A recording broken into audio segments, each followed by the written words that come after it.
Hello, Lions. I'm Colonel John Rice, the commander of the 363rd ISR Wing. And I'm Chief Master Sergeant Stefan Blazier, the Command Chief of the 363rd ISR Wing. Yeah. Hey, we thought we'd spend some time talking with you today just to give you a little bit of insight into to sort of who we are and more importantly, why we're inspired by you, where we think we're going, and your role in helping us get there. Hey, as we go around and talk to the airmen across our wing, occasionally I get asked, hey, so, Rice, what's your story? Why are you here today? And so I know you and I have talked about it a lot, and so I thought maybe I'd just share a little bit of why am I here? I grew up in a small town in South Carolina. What's it called again? I'm still trying to pronounce it. Honeypath. Honeypath. 2 words. Honea. Honeypath. Honeypath. Honeypath. So there's only small towns in South Carolina, so that's a little bit redundant to say small town in South Carolina, but that's where I grew up. And I had a mentor in high school. I came from a little bit of a broken family. My father wasn't around much when I was when I was in middle school and high school, but I had a mentor sort of take me under his wing, and it turned out he was my Air Force Junior RTC instructor. But he saw something in me that I had not yet seen in myself, and created some opportunities for me, mentored me, gave me some guidance, helped expose me to opportunities that I didn't even know existed, right? And I would have never figured out on my own. But because of that, because he invested in me, I became aware of the potential opportunities in the Air Force, and subsequently went to the Air Force Academy. And what I was looking for when I graduated from high school and was headed off to college was, I was really looking for a challenge. I was looking for a holistic challenge. I was looking to be challenged not just academically, but physically, mentally, emotionally, spiritually, because I just knew that I needed to be developed as a person, not just as a student, and I just couldn't find a better opportunity than going to a service academy, and in this case I chose the Air Force Academy to create that opportunity for me. But I wouldn't have even had that opportunity had it not been for this mentor of mine. Major Roger is what I call him now. But so we're connected, and I call him and email him, and we stay in contact. And he's just been such a phenomenal mentor and champion and supporter for me. And it's been my experience anyway that there's those couple of people that you come across, you come across in your life, and because of those moments that you had with those special people, they put you on a path, right? That really helps you move forward and shapes your future. And so for me, there have been several since him, but he was really the first to sort of put me on the path to where I am today. That's awesome, sir. Yeah, I think it's funny, all those things that you asked for, right, to be tested, physically, mentally, the tests that we've had, I look back on it, I mean, we certainly have, we've been tested. And I think it's when you go through the tests, I heard recently that you don't learn the lesson until you actually get past the test. Right? You just have to rely on those intangibles, your heart, your passion, just knowing that, hey, this is something that matters, right? It truly is. I think, so for me, right, my story, there's some similarities, but there's also some huge differences. So I grew up in around Tampa, Florida. Largo, Florida was the name of the town. Not nearly as hard to spell as Honeypath, right? But I had never left the state of Florida before I joined the Air Force. Never was on an airplane. I was raised by my grandparents. My father I had no association with. My mom was in and out of the home. She struggled with addiction. But I definitely had strong influence from my grandparents. My grandfather was a Marine, Korean War. But I was really, really blessed that I grew up across the street from a Pearl Harbor veteran. And I mean, Jim and Helen Crocker, we always joke that if Betty Crocker and Helen Crocker would get into a bake-off, they'd rename the company. right? Because no kidding, she just had this huge heart, and I just remember her, even though they had been through so much, and I didn't even know what Pearl Harbor was, but to just see the kind of couple they were and the way that he lived his life, it was a huge example for me. So I was actually going to go to art school. I kind of focused on art a lot when I was younger. I used to want to be a comic book artist. And then I was working frozen food in Winn-Dixie in Florida. And I don't even know if everybody knows what Winn-Dixie is, but most people in the South might. I work in frozen food. I saved enough money to buy a pair of shoes. And this was like when Michael Jordan was still playing basketball. And I went to the mall to buy a pair of Jordans. And no kidding, I walked by a recruiter and I joined the Air Force. And that was it. I was dating a girl at the time. I didn't talk to her about it. I came back and said, I'm leaving for the Air Force. I'm leaving in 2 weeks. She thought I was crazy. And off we go. So I asked for any job. I said, hey, whatever you can get me into. So I came in Open General. I said, hey, I'm kind of interested in art. And they said, well, you could figure that out in basic training. So 2 weeks later, I'm at basic training. I'm going through, just trying to get through each day in basic training. They throw the phone book at you, people screaming at you. I go through the book of jobs, and I'm looking for anything that has anything to do with art. And I'm looking, there's graphic artists, there's photographers, combat camera, and then there's another job on there called photographic interpreter. And then next thing I know, graduate from basic training, and they put me on a bus to Goodfellow Air Force Base. I step off the bus and they say, welcome to Intel training. And now I'm a command chief of an ISR wing, which I just think is kind of wild. But I would say, even though I didn't necessarily know, it didn't matter to me the what of what I did when I first joined. I just wanted to be a part of something. I wanted to be a part of something that was bigger than myself. And I think we talk about this a lot, sir. Why do we serve today? What inspires us to continue to serve? So number one for me, it's our airmen. It's our airmen. But sir, what do you think was a big moment for you that was something that stands out and fuels your service? There's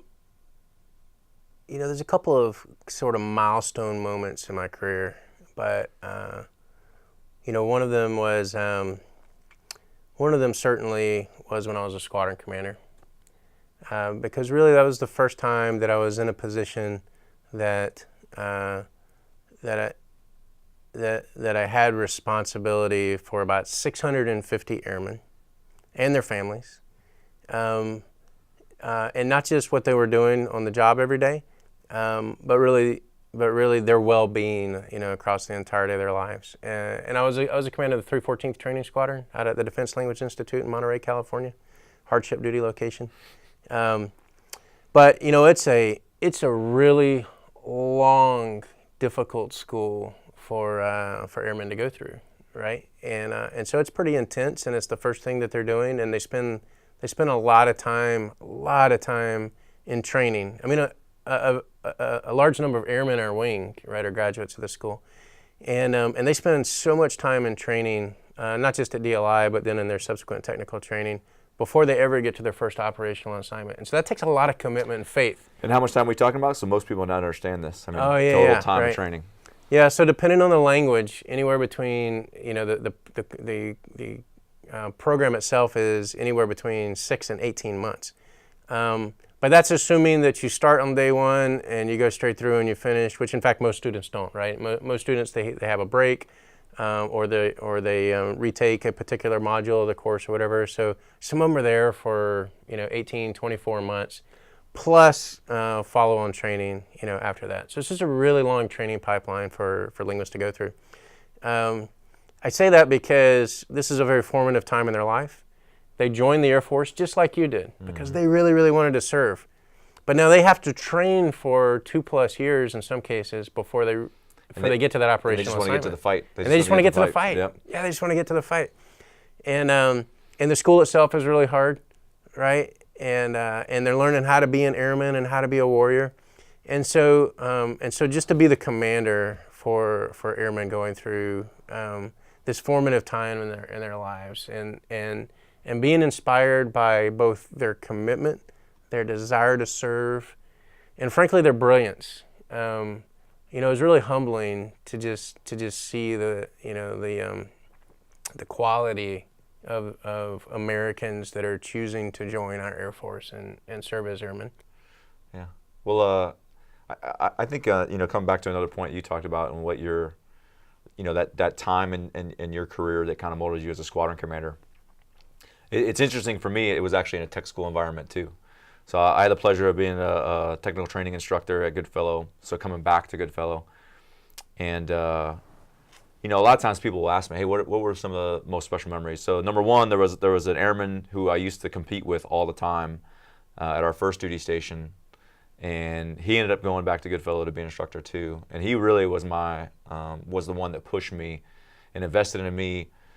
And we competed with each other, but our relationship really changed to kind of complement each other in a big way. And the whole definition of wingman, so it's Chief Master Sergeant LaVoy Kirkpatrick, who happens to be the 17th Training Wings Command Chief right now.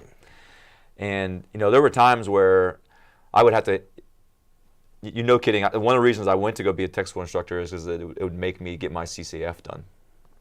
And I was lagging on getting it done, and he knew that. So he no kidding, signed me up for a class. He went to the education office. He comes back, slaps the book on my desk, and say, "Hey, your class starts next week." But he would do things like that for me. He would always check on me. He's like, "Hey, are you studying for promotion? Are you doing this?" And we never really could celebrate anything individually until we knew that the other person was accomplishing their goals at the same time. So we really started pushing each other. But our whole cadre, we held each other to a higher level of accountability in terms of being an NCO, being a leader, and what that meant to be responsible to somebody else, and especially training the next generation. And we had the pleasure of serving with Marines. And one moment for me that stands out is the course chief, Master, at the time was Gunnery Sergeant Ledesma.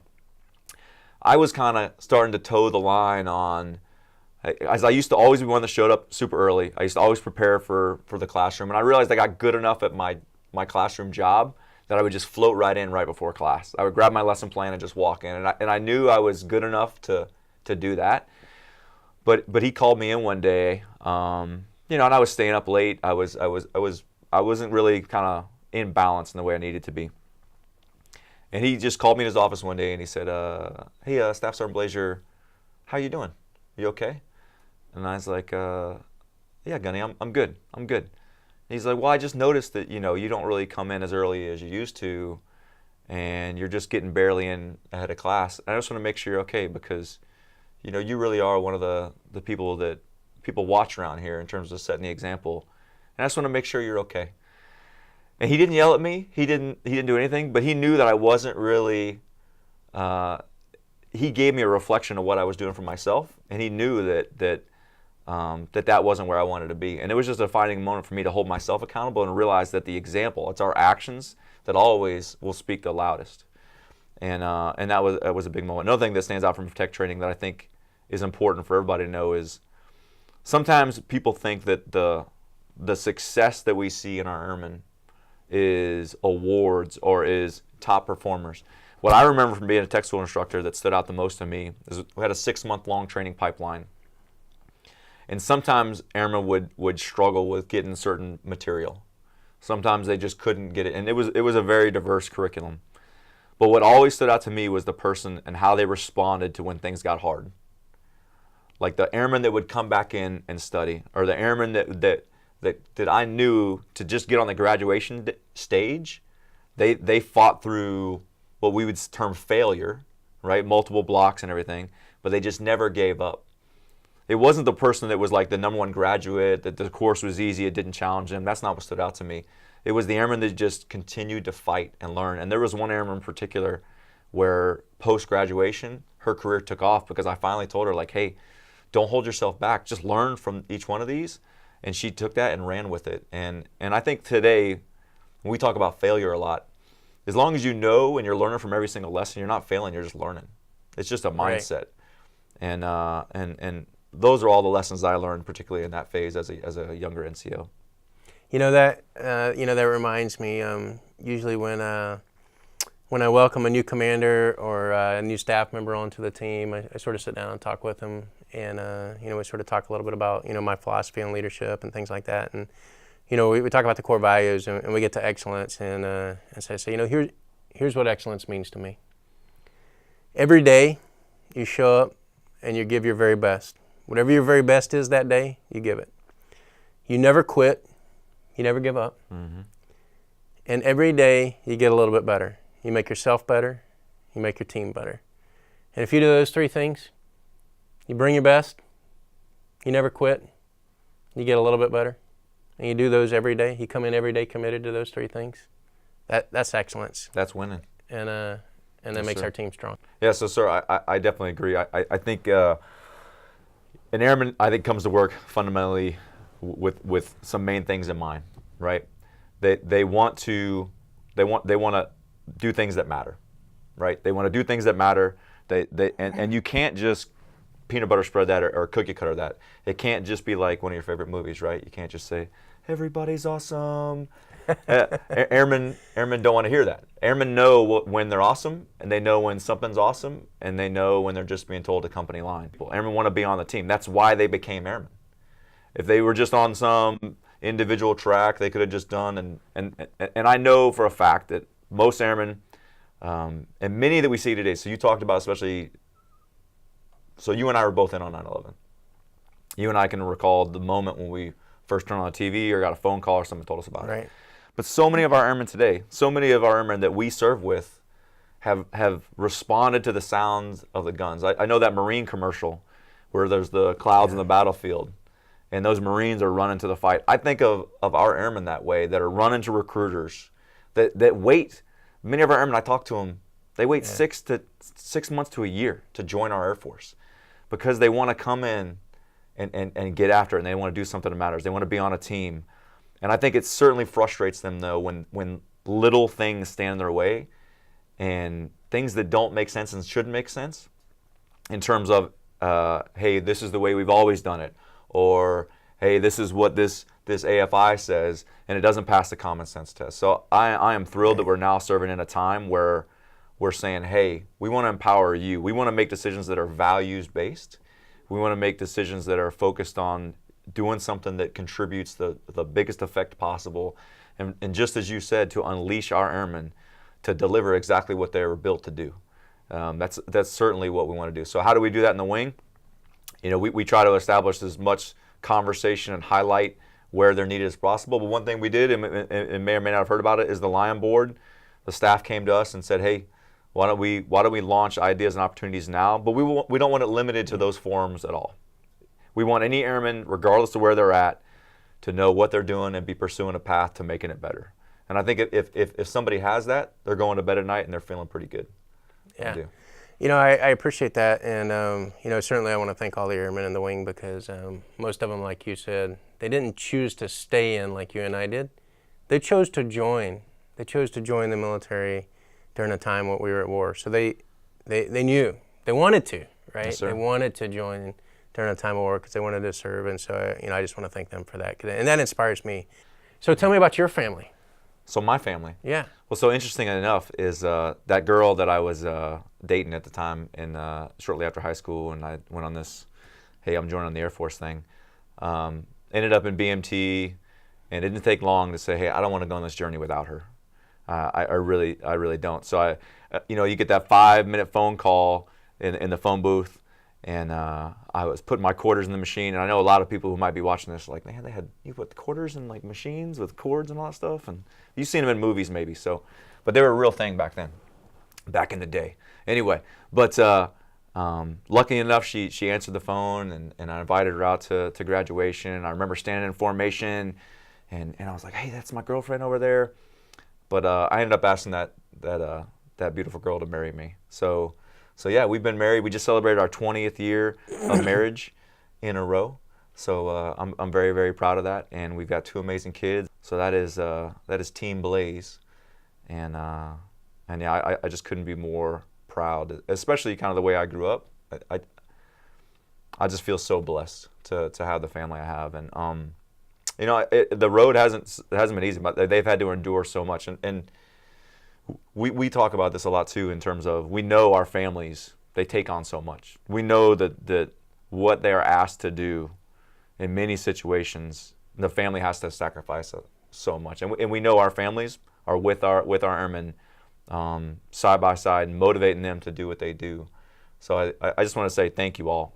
Thank you all for being there for your loved ones, for being the inspiration for your loved ones, for them to serve. And we know it doesn't come easy, but we genuinely just appreciate all you do. You know, coming to Langley was my 14th PCS. In 14th. 14th. And we're at 7. Yeah. Was my 14th PCS, and you know, my kids are now teenagers, and so they haven't made quite all those moves, but they made most of them with me. So that's all they really know, right? Is a lot of PCSs, right? It's a kind of a cute story.